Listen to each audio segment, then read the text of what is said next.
The question in many Kenyans' mind is simple but explosive. Is Winnie Odinga preparing to join the united opposition? That question gained urgency especially after what happened yesterday. Leo, nimekuja kuchoma. For the first time in history, ODM held 3 different meetings in 3 different places on the same day. Daktari Oburu pale jana ameona kivu, alikuwa na sweat. An ODM that once spoke with one voice is now speaking in 3. And all those voices are no longer saying the same thing. Sisi tuliweza kwa broad-based government, na hapo ndio tuko, na hapo ndio tutakuwa. Hakuna siku baba aliwahi kutuambia kwamba ametuacha hapa ama wapi ama wapi. Hakuna siku. Winnie Odinga has decided to lead the function that 1 wants Oburu out and 2 wants nothing to do with Ruto. Wametusukuma sisi kama abiria, wametusukuma kama magunia. Tuko nyuma. Is this Winnie Odinga's way of leaving ODM and actually joining the united opposition? Experts are saying that a deal may be in motion. Let's talk about it. If you love this kind of content, go ahead and like this video and subscribe. Now let's get to the video. Mimi nilienda huko kukula kidogo lunch, breakfast. Lakini here is what we know. One camp led by Oburu Oginga insists that ODM remains inside government through the so-called broad-based arrangement.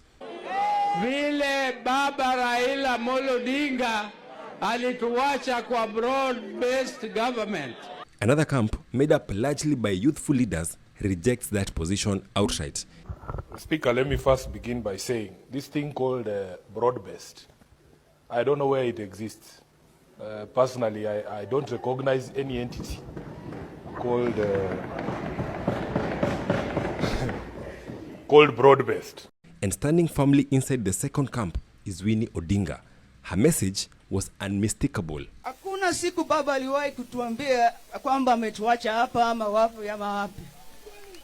Hakuna siku. She argued that Raila Odinga's final political position was clear, that ODM must be free to front its own candidate in 2027. We are ODM. Who's told you that ODM will not have a candidate in 2027? Who has told you? That statement directly contradicts Oburu Odinga's leadership line. Kwa hivyo tuko kwa broad-based ambaye ni loose kidogo. Lakini tukiendelea mbele tutaongea na hawa na watu wengine from a point of strength. But then, where Winnie Odinga spoke matters as much as what she said. Leo tumerudi nyumbani. She addressed supporters at Kamukonji grounds in Kibera, the very same place where Oburu Odinga recently struggled to command the crowd. Wangapi wamekubali wainue mkono? Mbona watu wa nyuma huko hawainui mkono? That return was symbolic. It was a direct challenge. Nasikia kuna watu wengine walisema hatuwezi kuja hapa. Hao ni akina nani? Ha? Waeleze nimerudi nyumbani, nimepika kwa bedroom na hata saizi natoa viatu. Winnie Odinga is not alone. She now aligns openly with a younger bloc that includes Sifuna, Babu Owino, Caleb Amisi, and several emerging ODM voices.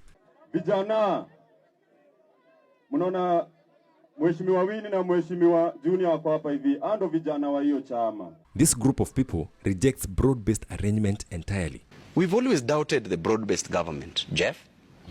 Today, it was so clear that if we are in a broad-based government, why can't Azimio be given that which they deserve? Give unto Caesar what belongs to Caesar. And for your information, what we are witnessing is not disagreement, it is a generational power struggle. The leadership of ODM must ensure that they stand with what Baba believed in. And you feel they're a little twisted, a little what I will tell you off course kidogo. They are off course. That leadership, they don't like the young people. Perhaps the most striking moment came when the dispute between Oburu and Winnie was framed in personal terms. Bado wanaomboleza hadi saa hii. Bado wanaomboleza hadi saa hii, alafu tena kuna mabuda wanawavuruga kwa chama ya mzai wao. Ni kama msa kuje kwenyu, mtu akuje kwenyu, buda wako amedai na anataka kunyang'anya shamba. Inawezekana? Inawezekana? Hiyo si hata majirani, na majirani wanajua huyu ndio mtoto wa huyu mzee. Mbona wanyang'anywe shamba na tuko hapa hivi? That analogy was blunt. Mtakubali Winnie wanyang'anywe shamba? Sisi hatutakubali. The implication was clear. In Winnie's thinking, Oburu Odinga is not a caretaker. He is an interim figure who has overstayed his mandate. Kwenye hii safari, sisi tulikuwa abiria na baba alikuwa dereva ya basi hili. Na kuna siku moja tuliamka na tukashtuka. Dereva amekufa. Aliaga dunia. Kidogo kidogo wale walikuwa na keti mbele wamekimbia kwenye steering wheel. Kila mtu anavuruta pande hii, mtu mwingine pande hii, pande hii, pande hii.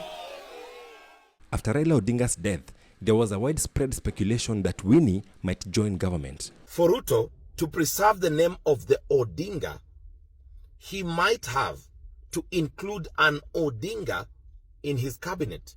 But that never happened. No cabinet position, no official role, no visible accommodation. From a political standpoint, that absence matters. It suggests that William Ruto already considers ODM neutralized, no longer a threat requiring co-optation.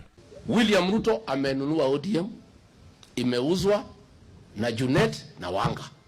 Tayari wamechukua deposit. Here is where this story gets strategic.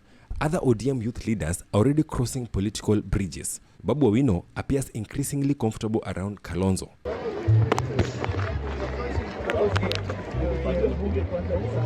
And Sifuna, although it's just once, has been seen engaging Rigathi Gachagua. Wewe Sifuna, mambo yako iko sawa. You are a good leader. Hapo Nairobi, sione mambo yako ikiharibika. Mambo yako tu itaharibika ukienda kwa Kasongo.